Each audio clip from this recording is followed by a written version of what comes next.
in reiterating that India will be a $35 trillion economy by 2047. The first path or the first milestone that we will achieve would be around 27, maybe 28, when we become the world's third largest economy. By when we also hope to cross the $1 trillion export. And by 2030, I have the courage of conviction and the confidence to reiterate that we shall be a $2 trillion export country. We shall be taking India to the world, going global with high quality, cost competitive products. Sustainability will be at the core of our manufacturing and service practices. We'll also be looking at expanding manifold in areas like tourism, in technology, in innovation, which will help us add to our economy. We'll be looking at saving our foreign exchange through greater adoption of electric mobility.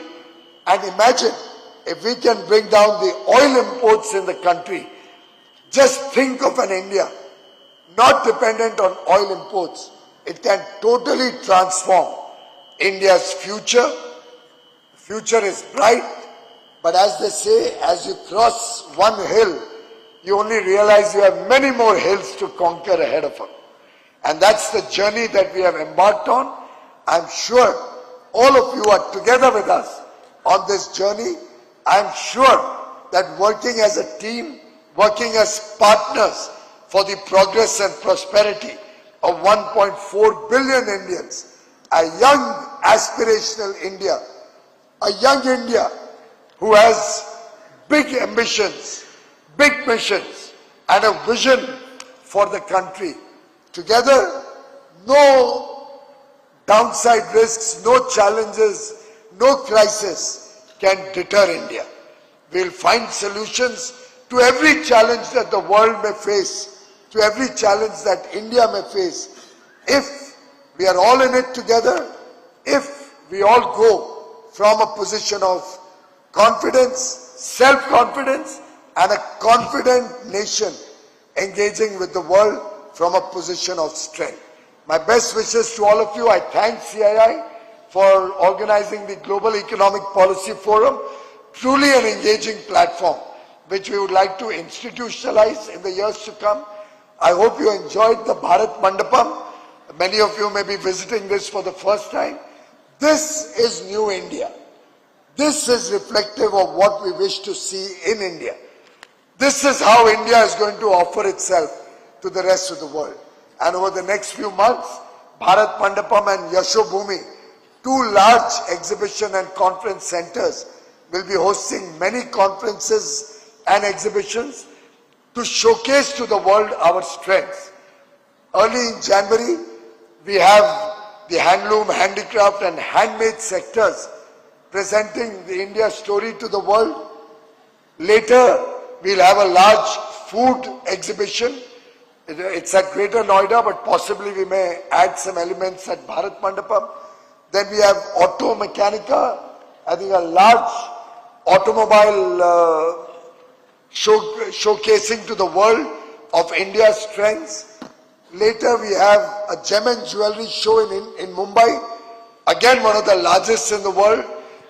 26 to 29 February, the textile industry is going to have the world's largest textile fair, spread over 2 million square feet. 2 million square feet, both at Bharat Mandapam and Yashobhumi. So India is going to offer itself and what we can provide to the world at scale. I invite all of you to be a part of all these various engagements which will continue well into the next few years so that India starts hosting world level and world quality conferences in the future. These will also spur the offerings that India has and help us take India and the various industry segments and service segments where we have strength. In between, we also have a startup Mahakumbh, about which I forgot. We have a startup Mahakumbh where about 1,000 prominent startups are going to showcase India's strengths. And finally, we are going to go forward, possibly into a large investment summit. So all the best to the conference, all the best to CII, and I seek your indulgence to leave to get back to Parliament as my orders have come. Thank you very much. Thank you, Piyush ji.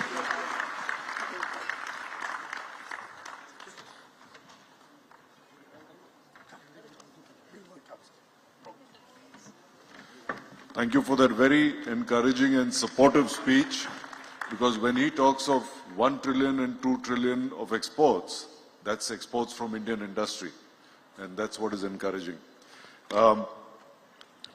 With that, let me now request Aarti ji for her comments.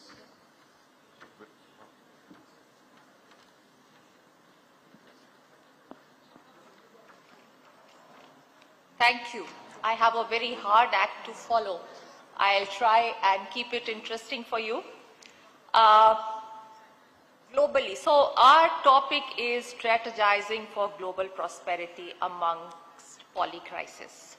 So let me talk about 3 global trends and how they are impacting us and what are we doing for that. I could talk of many more, but I'm focusing on 3 in the interest of brevity. Otherwise, with a captive audience, I could go on and on. So in the 3 trends, I'll focus on what's happened in the last decade or 2 decades and what's the current impact globally. The first is the demographic change, aging. In 2015, when the wages were depressed globally, China had a huge working age population, and that also led to depression of wages in US and elsewhere. Today, world over, there is a scarcity of labor. I'm only talking in context of labor and employment, by the way.